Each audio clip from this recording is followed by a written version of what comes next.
Wrath is the next one we're going to discuss, which sounds like an angry sin, but I'm Mhm. sure there's good in it. Again, evolutionary. It has a purpose, signaling threat, motivates action, bonds the tribe potentially. But what happens to a brain, I guess, in a circuit that is triggered so much by the content that they consume, by and comments from strangers potentially on a day-to-day basis that doesn't really have a resolution. Sometimes that loop can't be closed. Someone gives you a negative comment, you might respond back, but there may be no loop closed there. Does that Mm. have an impact on the psychology, again, positive or negative? Yeah, so anger is really a an emotional response to having a goal thwarted in some respect, in a very, very broad respect. And as such, it can be very useful. So obviously there's, from an evolutionary perspective, defense of oneself, defense of the tribe, defense of one's natural resources available to you.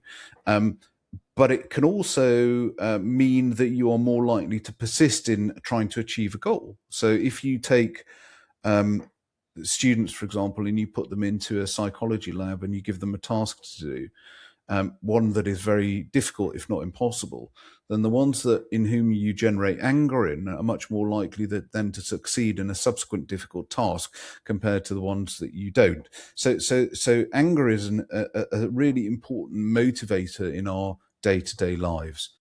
But where it becomes problematic is when that manifests as aggression, in a physical way. And we know that there are huge variations between how individuals respond to anger. A lot of that is genetic. So we know that there are some genes that influence the likelihood of anger converting into aggression. There are some genetic disorders that give rise to really very, very high levels of aggression, but we all have genetic variants that influence that to some degree.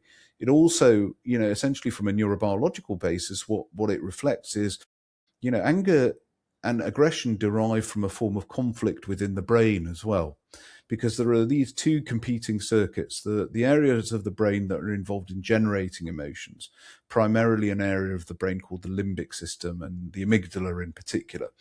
And that's the origin of these kinds of strong emotions. But of course, we have a very large part of our brains at the front, which is called the prefrontal cortex, which is involved in suppressing these kinds of antisocial behaviors, of rational thinking, of reasoning, overcoming or suppressing that response to those emotions that are being driven by the limbic system. And we know that certain things can influence either an overactivity of the limbic system or an underactivity of the prefrontal cortex that can give rise to an increased likelihood of anger turning into aggression. And that can range from, brain injuries to traumatic brain injury in particular, which often affects the frontal lobes. It can relate to chemicals. So there are certain drugs that we give people, that we prescribe to people, that can sometimes give anger outbursts, but it also is again influenced by something that we talked about right at the beginning, which is our upbringing.